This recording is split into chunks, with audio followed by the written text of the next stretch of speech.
ስንት ዓሊም ነበር የሆነ እንደ ባሕር ስንት ወልይ ነበር የሆነ ጠያር ሁሉን ያሳወቀው ባጢን ወዛሂር።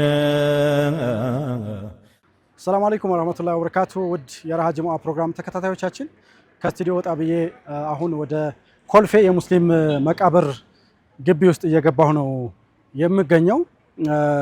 ምናልባት እንግዲህ የዛሬው ፕሮግራማችን ትንሽ ወጣ ያለ ሐሳብ ይዘት ያለው ፕሮግራም ለመስራት ነው የመጣሁት እና እንደ ብዙዎቻችሁ እንግዲህ ምናልባት እዚህ ቀብር ላይ ዘመዶቻችሁን ጓደኞቻችሁን ለመሸኘት መታችሁ ሊሆን ይችላል፣ ታውቁታላችሁ ብዬ አስባለሁኝ። የዛሬው ፕሮግራም ሐሳባችን እንግዲህ በተለይ እንግዲህ ሰዎች ከሞቱ በኋላ እንዴት ነው የሚታጠቡት፣ እንዴት ነው የሚቀበሩት የሚለው ሐሳብ ብዙ ጊዜ ይመላለስብናል። አንዳንዶቻችን እንዴት ጀናዛ እንደሚታጠብ እናውቃለን፣ እንዴት እንደሚቀበር በተግባር እናውቃለን። አንዳንዶቻችን ደግሞ ምናልባት በተለያዩ መልኩ በቲዮሪ ደረጃ እናውቀዋለን። ዛሬ ግን እኔ ያሰብኩት ምንድነው ራሴ እንደ ጀናዛ እታጠባለሁኝ፣ ከዛም ደግሞ ተከፍኖ ቀብር ውስጥ እንድቀበር አደርጋለሁ ማለት ነው። ለዚህም እንግዲህ የተዘጋጁ ወንድሞች አሉ። እዚህ የጀናዛ ማጠቢያ ማዕከል አለ እንደሚታወቀው እዚህ ቅጥር ግቢ ውስጥ፣ እዛ እንሄዳለን። ሞት እንግዲህ ለሁላችንም አይቀርም። ምናልባት መጪው ጊዜ ቀጣይ ሳምንት ረመዳን ይገባል። ረመዳን ደግሞ ትልቅ ወር ነው፣ ትልቅ አጅር ያለው ወር እንደመሆኑ ዝግጅት ማድረግ እንዳለብን በተደጋጋሚ ስናወራ ነበር። ከነዛ ውስጥ እንግዲህ ከነዛ ዝግጅቶች ውስጥ ለአላህ እስቲግፋር ማድረግ፣ አላህን ይቅር በለኝ ማረኝ ከወንጀሌ ብለን የምንዘጋጅበትም ስለሆነ የዚህ ፕሮግራም ዋና ዓላማ በቃ እስቲግፋር እንድንገባ፣ ብዙ ወንጀል ስላሉብን እስቲግፋር ገብተን ወደ ረመዳናችን እንድንገባ ታስቦ የተዘጋጀ ፕሮግራም ስለሆነ ተከተሉኝ። በጣም ከባድ ነው። ቢስሚላህ ብዬ ልጀምር ምክር ታልነቁት አይሸትም ሚስክና አንበር ይሄ ሁሉ መክሉቅን አንዴ እንኳ ሳይቀር ሰውም ጅንም ቢሆን ሐይዋንም ሸጀር ትንሹም ትልቁም ድሃም ቢሆን ቅብር ሙላው መጠፊ ነው ከጀሊል በቀር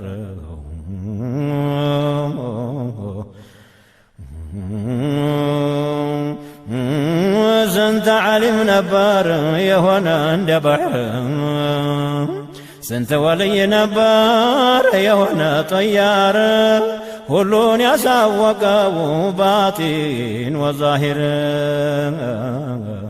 ስንት ማዲሕ ነበር ሐድራ የሚያሳምር ስንት ጎበዝ ነበር ሲያዩት የሚያምር።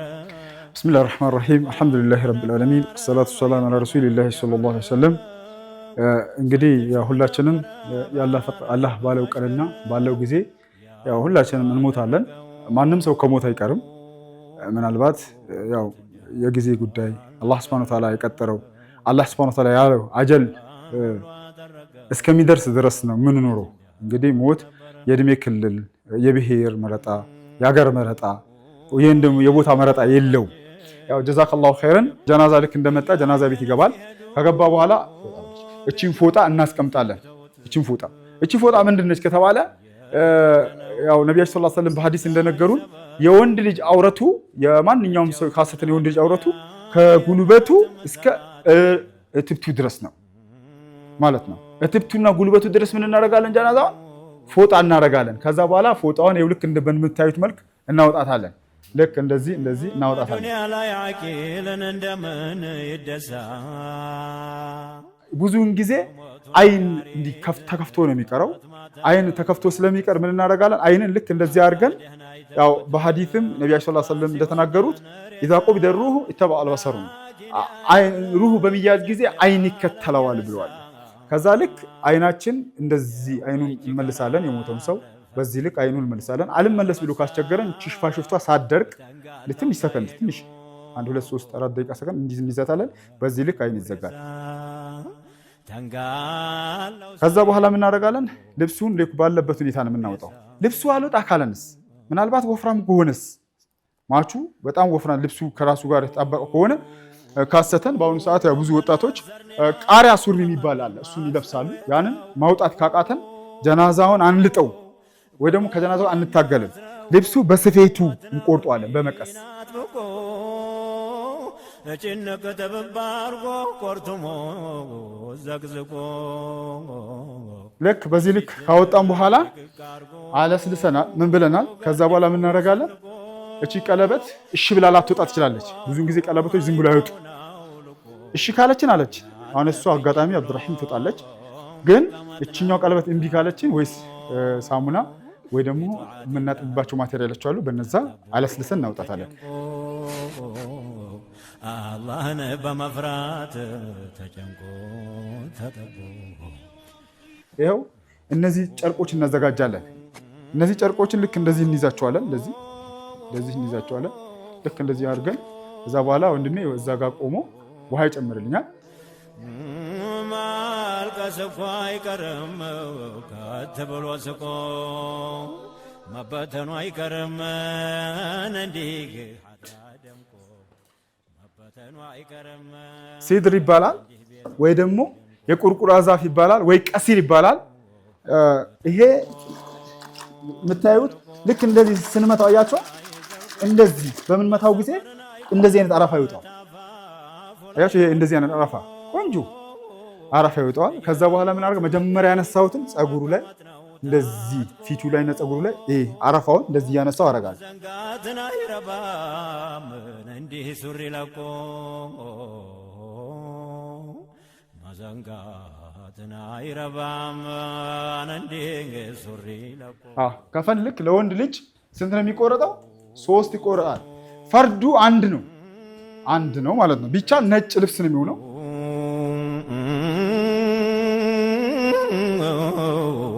ወይ እናንተ ሞት የሚሉ ዋይ ብላኝልህ ዓሊም ነው ወልይ ነው መቼ ትላለህ? ባለብዙ ጭፍራ መቼ ትፈራለህ? ታሸናፊው ጌታ ተጀሊሉ ታዘህ ከተማውን ባዶ ታደርገዋለህ። ወዳጅ ተወዳጁ ተለያየዋለህ። መክሉቃቱ ሁላ ሙላውም ፈራ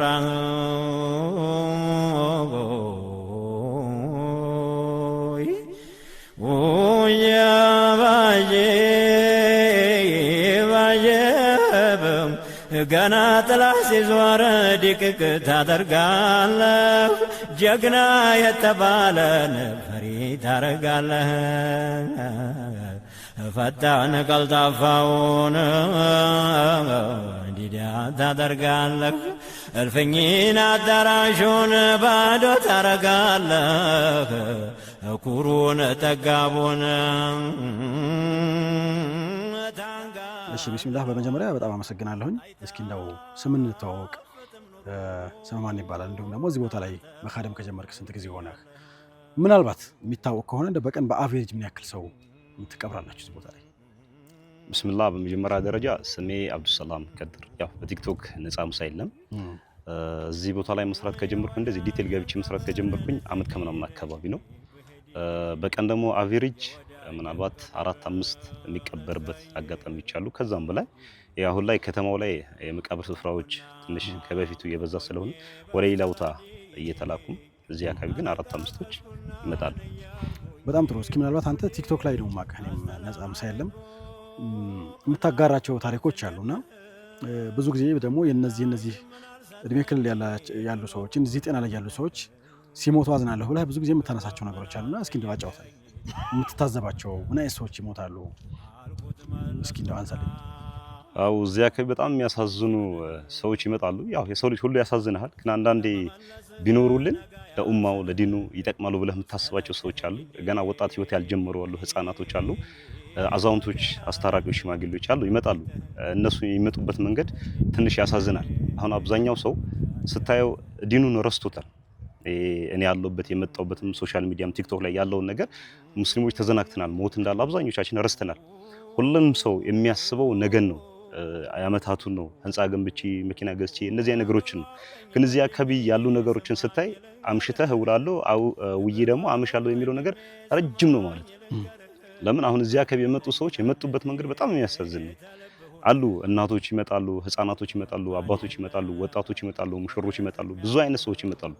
እነዛ ሁላ ነገሮችን ስታይ ትታዘባለህ። እኔ ሴት ነኝ የሚለው ነገር አንዳንድ የሰማቸው ወይም እዚህ ጋር ያያቸው ያጋጠሙኝ ነገሮችን ምናልባት ባጋራቸው የሆኑ ሰዎችን ይመለሱበታል ብዬ አስቤ የጀመርኩት ነው።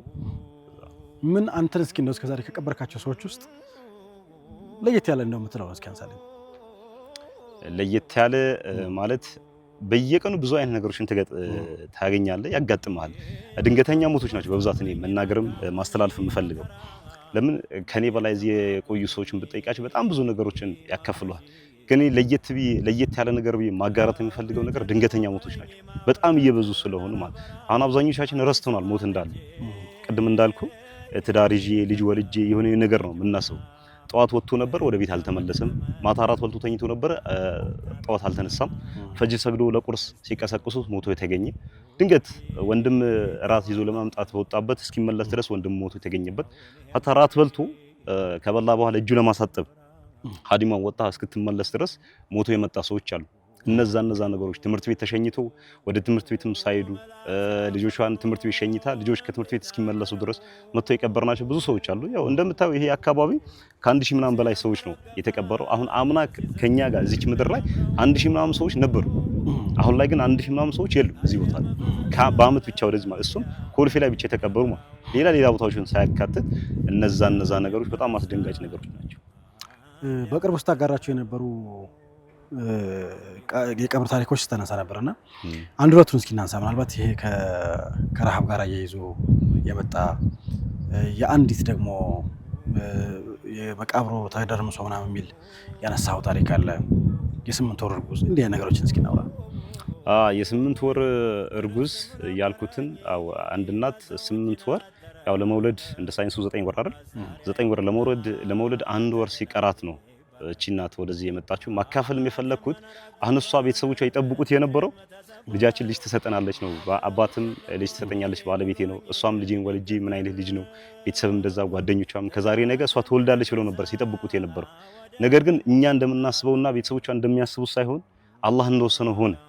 ይሄ ነው ሰው የሚጠብቀው ሌላ ነው የሚሆነው ሌላ ነው ከሚል ነው ያንን ያነሳሁት። ሌላው ተደርምሶ ያልኩኝ በቀኑ 5-6 ጀናዛ አካባቢ ነበረ የተቆፈረው። እኛ ያው ሀዲሞች ቀደም ብለን የምንመጣው እንዳጋጣሚ የሌላ እምነት ተከታይ የሆኑ ሰዎች እዚህ አካባቢ ነበሩ። ከነዛ መቃብሩ አንዱ ፈርሶ ተገናኝተዋል። ሳምንት አካባቢ ከተቀበረው ሰዎቹ ክብ ሰርተው እያዩት ነበረ። እንዳጋጣሚ ሳየው ከፈኑ የሆነ ነገር ይታያል። በዛው ክሌ ነበረው ኡስታዝ ነገርኩት፣ ይሄ ነገር ይታያል ኡስታዝ፣ ይሄ ነገር እንዲህ ብዬ ስነግረው ገብተህ አስተካክለዋልኝ። ሀቂቃ በጣም ደንግጫለሁ። ማለት እኔ ከዚህ በፊት በዚህ ልክ አላጋጠመኝም። ሁለተኛ ያው ሳምንት የተቀበረ ጀናዛ ሲባል የሆነ የሚሰማህ ነገር አለ። የሆነ እነዛ ነገሮችን ያው ትእዛዝ ነው ገባሁኝ። ያን ነገር ለማስተካከል አፈሩን እንትን በቦለኬ ለማስቀመጥ ዝቅ ስል የሆነ ሽታ መጣ። ያ ሽታ ደግሞ በጣም ደስ የሚል ሽታ ነው። ማዛው ማራኪ ነው፣ ጥሩ ማዛ ነው። በጣም ደስ የሚል ሽታ ነው። ብቻ እዛው ላይ ሆኜ የሆነች ደቂቃዎች መቆየት ፈለኩኝ ከሽታው አንፃር ማለት ያን ሽታ ማሽተት ፈለኩ። ግን ያው ሌሎችም ጀናዞችም ስለነበር እዛ ጋር የቆሙ ሰዎች ስለነበሩ የግድ ቦታውን ሰተር አድርጌ መውጣት ስለነበረብኝ ያን አፈር መልሼ ወጣሁኝ። ከወጣሁኝ በኋላ ጀናዛውን ያጠበች እህት ጋር ነው የደወልኩኝ። እናንተ ጋር መታ ከተቀበረች ስንት ጊዜ ነበር? እኛ ጋር ከተቀበረች 7 ቀን የቆየችው። ከመታጠቧ በፊት ግን 3 ቀን ቆይታለች። እህት ጋር ደውዬላት ነበረ። አጠቃላይ 10 ቀን ማለት 10 ቀን ማለት ነው። ያን ጀናዛውን ያደመች እህት ደውዬ ሳናግራት ሰዎች ያመጡ ሰዎችን ራስሽን ጠብቀሽ ጠቢው ማክሲም ተጠቀሚ ምናምን ብለውኝ ነበር። ያው የቆየበት ምክንያት እቺ ሟች አላህ ይዘንላት ሰለምት ነበረች። ወደ እስልምና ከመጣች ከቤተሰብ ትንሽ ተላይታ ነበረ። ቤተሰቦችም እንዴት ወደዛ ታድያለሽ እኛን ትተሽ ወደዛ ትሄጃለሽ በሚል አግልለዋት ነበረ። በዛ ምክንያት ለብቻው ነበር የምትኖረው። ከሞተች በኋላ መሞቷን ሳይታወቅ 3 ቀን ቆይታ ነበር። በዛ ምክንያት ነው አለች። ብቻ ግን እንደምንም ብዬ ከፈትኩት። ጀናዛውን ሳየው ኑሮዋ ማሻአላ ነው። አልደረቀም፣ ይታዛል። ሰውነቷ ለስላሳ ነው። በጣም ሰውነትም ነበራት። በጣም ተደስቼበታለሁ በላይ ነገረችኝ። አጋጣሚ ያው ሰዎች ይጠቀሙበታል። በተለይ አሁን ወደ እስልምና የመጡ ሰዎችን የሚደርስባቸው ጫና አለ። ያው ምድር ላይ የሚደርሰውን ጫና ከጊዜ በኋላ የሚያልፍ ነገር ነው። ከዚህ እህታችን ሶብር አድርገን ትንሽ ብንታገስ ይህንንም አለው ለማለት ፈልጌ ነው። አንድ ከረሃብ ጋር ተያዘ ደግሞ በቅርቡ በጣም የሚገርም ኑሮ ያለው ልጅ ቀበርን ምናምን የሚል ምክንያቱ ምንድን ነበር? እሱ ከትላንት ወዳ ነበረ ያን ጀናዛ የመጣውም ከትላንት ወዳ ወንድማችን አምቶ ነበር እዚህ ያሳደረው ከሆስፒታል ነበር አውጥቶ ያመጣው። ያንም ጀናዛ ከጓደኛዬ ጠዋት ገብተን እኛ ለማሐደም ገብተን ልክ ስንከፍተው ጀናዛው ማሻአላህ ነው፣ በጣም ነው የሚያምረው። ለጓደኛዬም ነገርኩት ከኔ ጋር እያጠበ የነበረው ይሄ ጀናዛ በጣም ነው የሚያምረው ማሻአላህ ብዬ አወራን። አዎ ማሻአላህ ብለን ሁለታችንም ስራችን ጀመርን። መጨረሻ ላይ የሆኑ ሰዎች መጥቷል። እሱን ተከትሎ የመጡ ሰዎች መጀመሪያ ላይ አልነበሩም፣ የተወሰኑ ሰዎች መጡ። ገባ ይሄ ሰው ምን ነበር ስራው? ምን ሆኖ ነው የሞተው? ታሞ ነው ወይ ብለን ስንጠይቀው አይ ይሄ ሰው የሞተው በረሃብ ነው አለ። እንዴ ቤተሰብ የለውም ወይ ስንለው አው ትዳር የለውም ቤተሰብ የለውም፣ ግን ወንድምና አጎት አሉት። አላወቁም ወይ ቢስጠይቃቸው አውቀዋል፣ ደውለንላቸዋል፣ እንደሞተም አውቀዋል። እየመጣን ነው ብለውን ነበር፣ አሁን ግን ስልክ ዘግቶ ጠፍቷል ብለዋል። ይሄ ነው እሱ። ይሄም ደግሞ ማስተላለፍ የፈለኩበት ሰው በህይወት ያለ ማድረግ ያለብን ነገር እናድርግ። ከሞተ በኋላ ያው እሱ ቤተሰቦቹ ባይኖርም እኛ ሀድምነዋል ደስ በሚል ሁኔታ ብዙ ጀማ ሰብበት የትኛውም ጀናዛ ቢመጣ በሚሐደምበት መንገድ ተሐድመዋል። ግን ሰው በህይወት ያለ ማድረግ ያለብን ነገር እናድርግ። ብዙ ነገሮች ይመጣሉ። እንደውም አንዴ በዚሁ አጋጣሚ አንድ አባት እንደዚህ ሞቶ መጡና ቀብር እንዳጋጣሚ ቀብር ወደ ክፍለ ሀገር ለመውጣት ፈልጎ ነበር። ሰዎቹ ቀብሩ አልደረሰም፣ እኛ እናግዝ እንደዚህ እናድርግ፣ የሚከፈልም ከሆነ እንክፈል የሆነ ነገር ብለዋል ሰዎቹ። ያው የሚከፈል ነገር የለም እዚህ። ያው የሚከፈለው 2000 ብር ነው ለቀብር የሚከፈለው፣ ግልጽ ነገር ነው። ብቻ እንደምንም ጠብቁን ብለናቸው የተወሰነ ጠብቀውን ይሄን አባት ከሸኘናቸው በኋላ መጨረሻ ላይ አንድ ሰው መጣና እኚህ አባት አሉ ከክፍለ ሀገር ነበር የመጡት። ሐኪም ቤት ገቡ። ከሐኪም ቤት የመድኃኒት ማዝዣ ወረቀት ተሰጥቷቸው በህይወት ያሉ ያን መድኃኒት የሚገዙበት 25 ብር አጥተው ነበር። አሁን ግን እንደምታዩ ይሄ ሁሉ ሰው መጥቶ የእንትን ይልክፈል የዚህን ይልሸፍን እያሉ ነው ያለውን። እሱንም አንድ አካፍየዋለሁ። እነዚህ ነገሮች ከታዘብኳቸው ትዝብቶች አንዳንዶቹ ናቸው። ነፍስያ ትላለች የጭንቋ ነገር ምነው በመለስከኝ በዱንያ ምድር ለይለን ወነሐራ ንገዛህ ነበር። እንደው ለዚህ ለቀረጻ አላማ ቢሆንም ያጠብከኝ አንተ ነበርክ። ቀብርም ውስጥ ያለውን ስትከደመኝ ነበር ከወንድሞች ጋር ሆነህ አንተ ነበርክና በጣም እናመሰግናለን። እንግዲህ ይሄ ያው ዛሬ እንደው ለእንትን ያሳየነው ነው እንጂ በየቀኑ እንደዚህ አይነት ስራዎችን ትሰራላችሁና እስኪ እንደው መጀመሪያ ከስም እንተዋወቅ። ማን ትባላለህ? በዚህ ስራስ ምን ያክል ጊዜ ቆይተሃል? ምናልባት እንደው በአቬሬጅ በየቀኑ ስንት ሰው ታስተናግዳላችሁ? ያው መጀመሪያ ያው ብስሚላሂር ረህማኒር ረሂም አልሐምዱሊላሂ ረቢል ዓለሚን ወሰላቱ ወሰላሙ ዐላ ረሱሊላህ ሰለላሁ ዐለይሂ ወሰለም። መጀመሪያ ያው ከስሜ በጀመረልህ ስሜ አብዱራህማን ጆሃር ይባላል። ሞክሽነን ካንተ ጋር። ሌላው ደግሞ ምንድነው ያው ከስራዬ ደግሞ የጀናዛ ካዲም ነኝ። ያው ረጅም ዓመት አልሐምዱሊላህ አላህ ይቀበለን ብዙ ጊዜ ካድመናል። ኦልሞስት 18 ዓመት አካባቢ ካድሜያለሁ አልሐምዱሊላህ። ያው ሁሌም እንዳልከው ያው ክድሜ ላይ ነው የቆየ ነው። ያው መጀመሪያ ያው ለማህበረሰቡ ለሚዲያዎቹ እንኳን በህይወት እያላችሁ እንደው መቀበሪያችሁን ለማየት መጣችሁ ወይ ልታዩ ሞከራችሁ ዛሬ እናንተ። አዎ ምክንያቱም አብዛኛው ሰው የቀብር ቦታን ረስቶታል፣ ችላ ብሎታል ቢባል ማጋነን አይሆንም። አንድ ጥያቄ በጠይቀክ እስኪ የትኛው ዑለማ ነው የትኛው ዓሊም የትኛው ምሁራን ነው የት ነው የምንቀበረው እንዴት ነው የምንቀበረው ብሎ ሲጠይቅ ሰምተህ ታውቃለህ? ሌላው ደግሞ እንደም የሚዲያም ሰዎች ራሱ እስኪ ቀብር ቦታ ምን ያስፈልገናል፣ ምን ማድረግ አለብን፣ ቀብር ቦታዎቻችን ከእስላም አንፃር እንዴት ናቸው፣ ምን ማድረግ አለብን ብሎ ሲጠይቁ ሰምተህ ታውቃለህ? አንድ ቀን ብቻ ኡስታዝ ባህሩ ዑመር ፉልሃ መስጂድ የሆነ ኹጥባ ከጥበው የሆነ ሰው ሊኮልኛል በቀብር ዙሪያና በቀብር ንክ እንዲህ ከጥቧል ብሎ ማለት ነው። እና ልክ እንደዛ ነው። እስኪ ካንተ ልጀምርና ያው ለማጠብ ሞክረናል። ያው በደንብ ሰዓቱም አልበቃንም፣ ብቻ እንደማጠብ ሞክረናል። እስኪ አሁን ራስህ ምን ተሰማ? እስኪ አሁን አንተ ራስህ እንደሞተ ሰው ስታይ ጀናዛ ስትውል ንብረትህን፣ ቤትህን፣ ልጆችህን ወይ ደግሞ የነበረን ጓደኞችን ሀያትህን ጥለህ በቃ ልክ በዚህ ልክ ዛሬ ምናልባት እንደተቀበረ ሰው ያው ምናልባት አሁን ቅድም ተቀብረ በነበረ ሌሎች ጓደኞቹ ቤተዘሞች ዘመዶች ሄደው ወይ ድንኳን ውስጥ ወይ ወጃጃቸው ጋር ሄደው ምን ይላሉ? እንዲህ ወሬ ነው የሚያወሩት። አንተ በቃ እዚህ ጋር ከስራህ ጋር ጠርተሃል። ለራስህ ምን ተሰማ የሚለውን ባነሳ እንደው ምን ተሰማ የሚለውን ባነሳ ጠያቂው ሲጠየቅ በጣም ከባድ ነው የሚሆነውና ምናልባት ለተመልካች በደንብ እኔ እንደው ቁጭ ብዬ ስቱዲዮ ማካፈላቸው ይመስለኛል።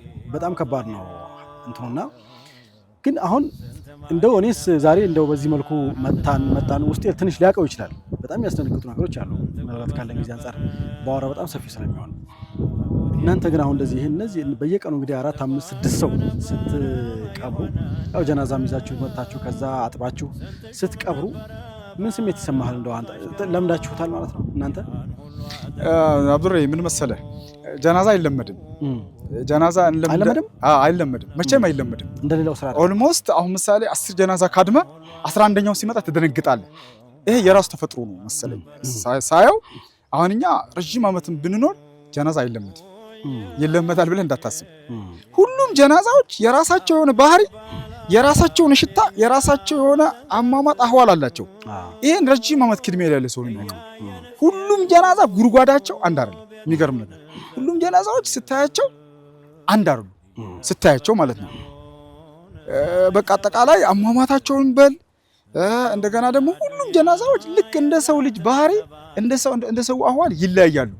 የምቀናበት ጀናዛ አለ እኔ በሆንኩኝ ብለህ ጉድጓዱም ጭምር እኔ በሆንኩኝ ብለህ አሁን በጣም የሚያምር ቤት ስታይ የሆነ የሚያምር የሆነ ነገር ስታይ ምን ለምትል ለኔ በሆነ መንፈሳዊ ቅናት ይሰማል። የሆነ በቃ ለኔ በሆነ ትላለህ። የሰው ልጅ ነህ። እንደው ጥሩ ከሆንክ ለወንድሜም ልትል ትችላለህ። ይሄ ጉድጓድ የኔ በሆነ የምትለው ጉድጓድ አለ። ይሄ ጀናዛ እኔ በሆንኩኝ የምትለው አለ። ከሰላተል ከጀናዛው ጀምሮ እና በጣም ይለያያል። በዛው ልክ ደግሞ 10 ጀናዛ ካድም 11ኛው ሲመጣ ትደነግጣለህ።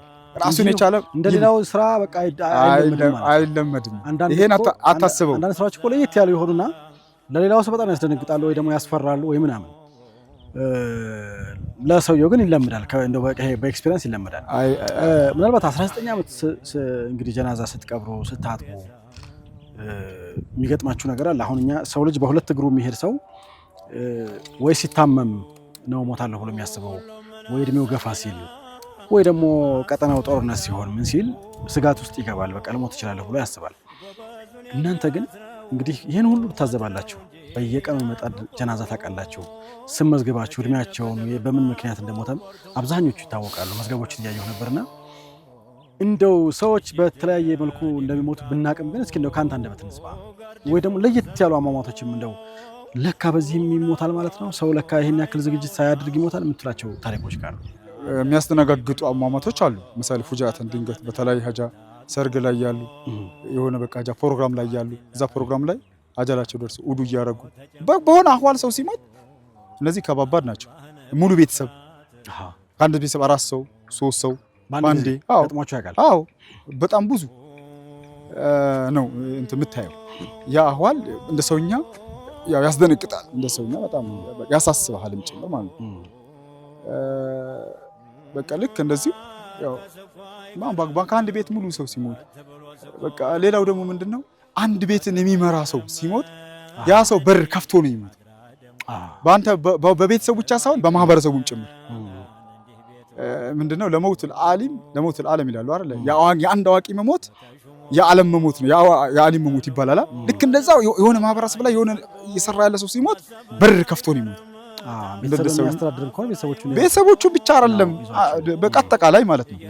እነዚህ ነገሮች ተራ የሚባሉ አይደለም። አጠቃላይ ጀናዛና ጀናዛ ነክ ነገሮች አጠቃላይ የሆነ ተራ እንደ ዝም ብለህ የምታልፋቸው ጉዳዮች አይደሉም። አጠቃላይ ምናልባት እስኪ እንደው ብዙ ጊዜ ሞት በጣም ከበዛባቸው ጊዜ ውስጥ ጊዜው አጭር ቢሆንም ግን በተደጋጋሚ ሰዎች ይሞቱ ነበር። በተለይ አንዳንድ ወረርሽኞች ሲኖሩ ምሳሌ ኮቪድን ማንሳት እንችላለን። በእኛ እድሜ የተከሰተ ከሚባሉት በሽታዎች ውስጥ ነውና በዛ ጊዜ ምናልባት እንደው እንዴት አሳለፋችሁት? ምክንያቱም ያው ይሄ ርቀት መጠበቅ ነው በራሱ ከበሽታው እንትን የምታደርገውና እናንተ ደግሞ ቀጥታ የሰውነት ንክኪም ይኖራቸዋል። ታጥባላችሁ፣ እያየን ነበር ሁሉን ነገር ቀጥታ ከሰውነት ጋር ንክኪ ይኖራል። ምናልባት እንደው በዛ ጊዜ እንዴት አለፋችሁት? እስኪ ወላሂ አንኳር ምላችሁ ወላሂ አሁን ምሳሌ እኔ የኮቪድን ሻፋ ይሆነናል ብለን የምናስበው ስራ ነው። እንደዚህ በዚህ ልክ ሚዲያ ላይና ለማህበረሰብ እንደዚህ የምናወጣው ስራ ነው ብዬ አላስብም።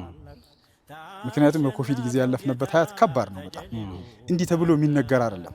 ሁሉም ሰው ሸሽቶ ቤቱ ቀርቷል። እኛ በዛ ሰዓት ክድሚያ ላይ ነበርንና ቢያንስ 4-5 ሰዎች ናቸው የነበሩት ክድሚያ ላይ። ሁሉም ሰው ቀርቷል። ያለማጋነን ያስፈራል። በጣም አንቱ የምትላቸው ከተማችን ላይ በጣም አህለል ኸይር የነበሩ ኸይረኛ የነበሩ ሰዎች በኮቪድ ሞተዋል። ትልልቅ ሰዎች በጣም ትልልቅ አሁን ስማቸው ምናልባት ብጠራቸው ሚዲያ አቃቸው የሚል ሰው ይኖራል። እነዛ ሰዎች ሁላ በዛ ልክ አልቆ በቃ ቢያንስ ብዙ ገጠመኞች አሉ ኮቪድ ላይ በጣም ብዙ አህዋሎች አሉ። ምናልባት ሊያዝናና ይችላል ሰው ከመሸሹ የተነሳ በጀናዛ ማለት ነው። አባባት ልጅ በአባት ከመሸሹ የተነሳ ብዙ እንዲህ በቃ ብዙ የሚያስቢሉ ሀቂቃ ኮቪድን በዚህ ልክ እንደው እንትን ምንለው አይደለም። በጣም እኛ ኢንሻአላህ አላህ ፊት ሸፋ ይሆናል። ምን ያከናስበሳቸው በቀን ከ10 ምናምን በላይ በየቀኑ ይቀበራል ኮቪድ ላይ። ምክንያቱም ሌላ ሰው ፈርቷል። ሌላው በጣም ችግር ነው የነበረው ከተማው ላይ። ግን አልহামዱሊላህ ብዙ የኮቪድ 90% የሚባለው ልክ እኛ አጥበናቸው ከፍነናቸው ቀብረናቸዋል። 5-4 ሆነን 3 ሆነን ሰግደንባቸዋል። ምናልባት ትልልቅ ሰዎች የሚባሉ ሰዎች ማለት ነው። በዛ ልክ ሰግደንባቸው ቀብረናቸዋል። በዚህ ልክ ማለት ነው።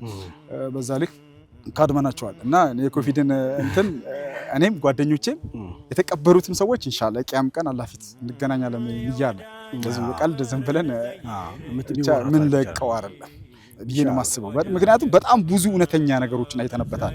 በጣም ሐቂቃ የሆኑ በቃ ብዙ ቂያማን አራታተል ቂያማ ብዙ አይነት አህዋሎች የነበሩበት እና አልহামዱሊላህ አላህ ቀድሮ ግን ያው አላህ መለሰልን። አላህ ምንማርበትና የሚጠቅመን አላህ ያርግልን። ሰዎች በተለያየ ሐል ውስጥ ነው ሊሞቱ ይችላሉ። ብዙ ጊዜ ቤተሰብ ያላቸው ሰዎች ያው ጀናዛቸውን ተከትለው ይዘው ሊሞቱ ይችላሉና ከዚህ ውጭ ያሉ ሰዎችንስ ደግሞ እንዴት ነው የምታደርጉት? ከተቋማት ጋር ትሰራላችሁ ወይ? እንዲሁም ደግሞ ድንገተኛ የሚባሉ ሞቶች ቤተሰብ የሌላቸው ሰዎች ምናምን አግኝታችሁ የምትቀብሩባቸው አጋጣሚዎች አሉ ወይ? ያ ብስሚላህ ተቋማት አሉ። ከተቋማት ጋር ያው አብረን እንሰራለን። አልহামዱሊላህ ደስ የሚል ነገር አሁን ባለው አሁን በዚህ 4-5 ዓመት እስከ 10 ዓመት ባለው የሙስሊም ጀናዛ መሬት አይቅ ይሄን ደስ የሚል በቃ ደስ የሚል ፓርት ያው አይወድቅም። ያ ምልህ ምንድነው ኢንሻአላህ ያላህ ፍቃድ ከሆነ ይሄ ነገር ቀጣይነት አለው የለውም የሚለው እንደ ሰውኛ ያሳስባል። አሁን ቀጣይነት ኖሮት ወጣቱም ይሁን ሌላው ማህበረሰብ በዚህ ልክ አግዞን ቢሰራ ያለኛም ሰደቀተል ጃሪያ ይሆንልን ነበር። ኡማውም ደግሞ ቀጣይነት ያለው ስራ ይሆን ነበር ብዬ አስባለሁ። አሁን እነዚህ ምንድነው አሁን ተቋማት የሚባሉት ከተቋማት ጋር አብረን የምንሰራዎች ማንኛውም ሆስፒታል የኛን ስልክ ያውቃል። ቢያንስ የኡስታዝ ናሲርን ስልክ የኔን ስልክ ሌላ ማን ሪና አብዱረዛቅ የሚባለው ወንድማችን የነዚህን ስልክ የካዲሞችን ስልክ ያውቃል በጥቅልሉ እዛ ካዲሞች ጋር ይደውላል ቤተሰብ የሌላቸው ሰዎች ሲሞቱ ማለት ነው። ሌላው ደግሞ ማዘር ትሬዛን ብትወስድ አጋር ኢትዮጵያን የወደቁትን አንሱ ስለኔ መቄዶንያ ገርገረሳያን እንደገና መከላከያ እነዚህ ሁላ ያው ቤተሰብ የላቸው። እነዚህን ያው እኛ ነን የምናነሳቸው። ሱዳን ስደተኞች፣ ሲሪያ ስደተኞች፣ ሌሎችም ሶማሊያ ስደተኞች፣ አፋር ስደተኞች በጣም ያው አሉ። ብቻ እነዚህን አጠቃላይ አልহামዱሊላህ እዚህ ሀገር ሆነው ደግሞ ረጅም ሀገር መተው ምንም ቤተሰብ የሌላቸው ሰዎች አሉ። እነዚህን ያው አልহামዱሊላህ ሲሞቱ ወይ ሆስፒታሎች ወይ ተቋማት ይደውላሉ፣ እኛን ስልክ ያውቃሉ። ሄደን አድራሻቸውን በትክክልና አሟሟታቸውን ሌላው ደግሞ ከፖሊስ ጋር የምናነሳቸዋለን። ከፖሊስ ጋር የምናነሳቸው ምንድነው እነዚህ አሁን መንገድ ላይ ወድቆ ምናምን እንደዚህ ሙስሊም ከሞተ ሙስሊምነቱ ከታወቀና በመታወቂያውና ባሉት በእስላማዊ አህዋሎች የሚታወቅ ከሆነ ፖሊስ እኛ ጋር ይደውላል ወይ ሆስፒታሎች ይደውላል። ከፖሊስ መረጃውን እንቀበላለን። ከዛ ከፖሊስ ጋር ተባብረን እኛ ደግሞ አምተን እንቀብራቸዋለን ማለት ነው። እዚህ አልহামዱሊላህ በዛ ልክ ነው የምንሰራው። መቄዶንያ አዲስ አበባ ያለው ቢያንስ ባለፉት ጊዜያት እስከ 500 ሙስሊሞች እንደሚኖሩ አውቃለሁ። ከነዚህ ውስጥ 150ዎቹ ገይረ ላቂን ናቸው። 300 ምናምኖቹ የሚሰግዱ የሚጾሙ በቃ እንዳንተና እንደኔ ግን ቤት የሆነ አለ አይደል የሆነ ጧሪ ያተው ያው መቄዶንያ የገቡ ናቸው። በዚህ ልክ ነው ያሉት። በጣም ጥሩ። የመጨረሻ እንደ ሀሳብ እናነሳና ምናልባት እንደ ተቋማቶች በተደጋጋሚ ተነሳው ነበርና ብዙ ሰዎች እንግዲህ በተለያየ አህዋል ውስጥ ይኖሩና ይሞታሉ። ያንን አሟሟታቸውም ደግሞ መጨረሻ ላይ የሚያሳዝን ሊሆን ስለሚችል ተቋማት ያስፈልገናል እያልክ በተደጋጋሚ ተነሳ ነበርና እስኪ እንደው ስለዚህ የተወሰነ ሀሳብ መጨረሻ ላይ የኔ ብቻ ሳይሆን አብዱሪ የኔ ብቻ ሳይሆን አጠቃላይ ማንኛውም ጀናዛ ካዲም ብትጠይቀው ተቋማት አይቼ የመንግስትን ብሞት ነው የሚሉት። ማለት የራሳችን የሆነ ተቋም ማለት ነው። የራሳችን የሆነ ተቋም ሲል አንዳንዴ ተቋም ሲባል ብዙ ሰው ዘለው መጅሊስ የሆነ ምናምን ስልጣን ቦታ ነው የሚሄደው። አሁን ልክ ተቋማት እንደዛ አይነት ቦታ ነው የሚሄደው። አሁን ተቋማት ምንድነው አሁን ምሳሌ ባቡል ኸይር የጀመረችው አለ እሷን ማጠናከር። እስኪ ስንቶቻችንን ሰርጋችንን ባቡል ኸይር እናደርገው እዛ ጋር ምግብ ሰርግም እናደርጋለን እዛ ጋር ደግሞ ድጋሚ ደግሞ እናደርጋለን ሰው ምግብም እናበላለን ሰው ማለት ነው። ልክ እንደዛው ደግሞ በእኛ በወንድሞች ወይ ደግሞ በእህቶች የተመሰረተ አረጋዊ መጦሪያ አይታሞች መጦሪያ የለም። ይሄ በጣም የሚያሳስብ ማንኛውም ካዲም ጀናዛ የሚካድም ሰው ብትጠይቀው ምኞቱም ህልሙ ትልቁ ስኬቱ ይሄ ነው። እኔ በራሴ አሁን ብትጠይቀኝ እንደው አላህ ቀድሮ እንደው አላህ ብሎ የሙስሊም ተቋም አይቼ ማለት ነው ከሙስሊም ተቋም ጀናዛ አውጥቼ የማግስቱን ብሞት እኔ ሞትኩ አይደለም ለራሴ። ምክንያቱም ያመሃል እዛ ጋር ሰዎች አሉበት። ሰዎች ፓምፐርስ ቀይሮ አብልተው አጠጥተው ነው ጀናዛ የምናመጣው። አስበው አብልተው አጠጥተው ፓምፐርስ ቀይሮላቸው አሳክሟቸው ምን ብሏቸው ሲሞቱ ጀናዛቸውን ነው የምናመጣው። ማዘር ትሬዛን ብትወስድ መቄዶንያም ግርግሬሳንም ብትወስድ ማለት ነው አሉ ወንድሞች እህቶች ሙስሊሞች አሉ ወንድሞቻችን ማለት ነው። ይሄ ተቋም ከባድ ሆኖ አይደለም በነገራችን ላይ ማህበረሰቡ ያው በዚህ ልክ አቀናጅቶት በዚህ ልክ ደግሞ ግንዛቤ ሰጥቶት በተለይ አሁን ዳኢዎች ዑለማዎች ምሁራኖች በዚህ ልክ ፊት ሰጥቶት ይሄ ጉዳዩ በደንብ ገብቷቸው ቢሰራ ምንም ከባድ ሆኖ አይደለም። አንደኛ ከባድ ማይሆንበት አንዱ ትልቁ ነገር ምንድነው? ይሄ ስራ መንሃጅ የለው ሁሉም መንሃጅ ጋር ይገጥማል። ኸይር ስራ ስለሆነ ሰደቀተል ጃሪያ ስለሆነ ማለት ነው። ልክ እንደ ቀብር አሁን ቀብር መንሃጅ የለው ብሔርም የለውም አገርም የለው ኸይር ስራም አገርም የለው መንሃጅም የለው ሁላችንም አንድ ያደርጋል ደግሞ ለሁሉም ነው የሚጠቅመው። ስለዚህ ሁላችንም ተቋም ያስፈልገናል። አላህ ብሎ እንደው ያላህ ቀደር ሆኖ መሳጅዶቻችን ላይ ቢያንስ 100 ካሬ የምትሆን ህንጻ ተሰርታ እዛ አካባቢ ያሉ አረጋውያንና አይታሞች መጦሪያ የሌላቸው ሰዎች ኢቭን እንኳን ወደ እኛ የመጡ ዲናቸውን ቀይሮ ወደ እስላም የመጡ ሰዎች በጣም ብዙ እንግልት ሲታይባቸው ነው የሚታየው። በጣም ብዙ ኢንሻአላህ በቃ ስለዚህ ተቋም መኖር አለበት። ወንድሞቻችን ራሳችን ብንንከባከባቸው ነው ብዬ ነው ማስበው። አላህ አለ እሺ